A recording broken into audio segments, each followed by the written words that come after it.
किसी भी इशारे पर 2 मिनट के लिए ब्रेक लगती है तो 4 भिखारी आपकी गाड़ी का शीशा बजाते हैं। अब बाज़ इशारों पर, टूल प्लाज़ों पर लिख के लगा दिया गया है ये पेशावर भिखारी हैं, इनको खैरात ना दें।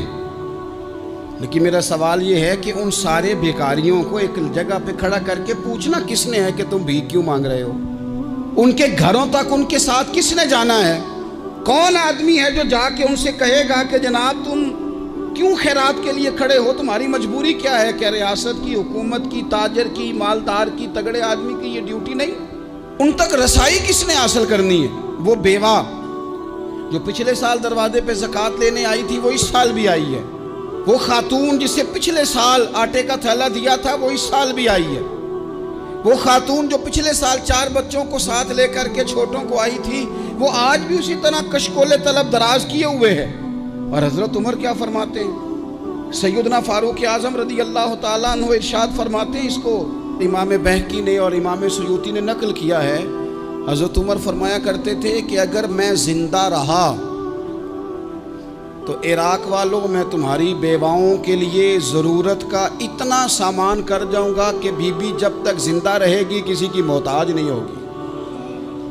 उसके लिए इस तरह के असबाब पैदा कर दिए जाएंगे कि उसे हाजत नहीं होगी।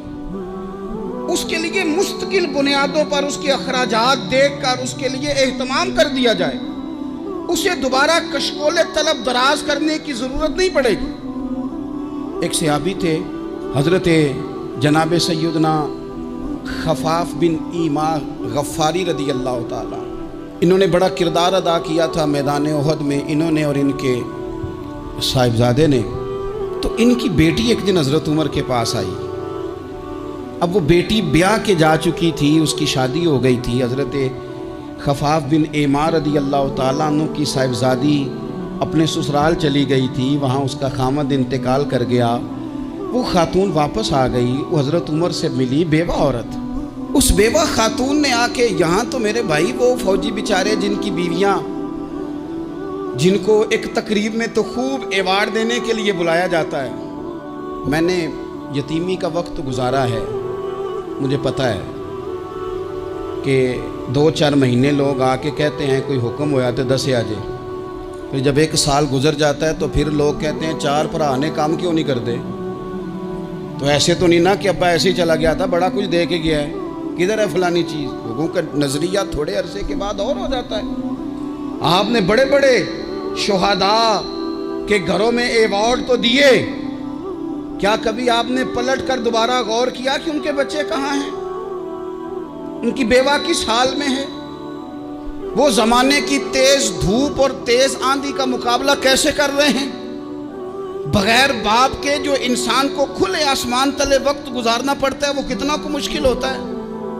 वो किस तरह टाइम गुजार रहे हैं ये कभी सोचा लोगों ने?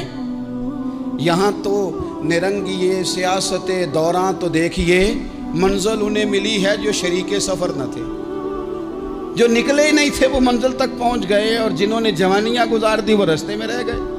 हज़रत खफाफ बिन ईमा की साहिबजादी बेवा होके आ गई, बच्चे साथ थे। सरेरा जनाब उमर से मिली और मिल के कहने लगी, हुजूर मैं उस सहाबी की बेटी हूँ जिन्होंने ओहद वाले दिन अपने बेटे के साथ मिल के मुआसरा किया था। बच्चे मेरे यतीम हो गए हैं, मैं बेवा हूँ। हज़रत फारूक आज़म रज़ी अल्लाह ताला अन्हु ने फ़हरिस्त नहीं मांगी, ख़र्चे की डिटेल नहीं मांगी, तुम आना फलाने से मिलना, परसों 9 बजे आ जाना दफ्तर, ये कोई बात नहीं की। हज़रत उमर गौर से खड़े उस बेटी की बात सुनी। छम छम सैयदना फारूक की आंखों से आंसू गिरे, दौड़ के घर गए, एक ऊँट निकाला, वहाँ से माले गनीमत का माल के भर के 2 बोरियाँ, और बोरियों में क्या था? चांदी भी थी, नकदी पैसे भी थे, कुछ ज़रूरत का सामान भी था, गल्ला भी था। 2 बोरियां भर के ऊंट पे रख के खुद लगाम उस बेटी के हाथ में थमा के का पुत्र सामान भी तेरा है, ऊंट भी तेरा है।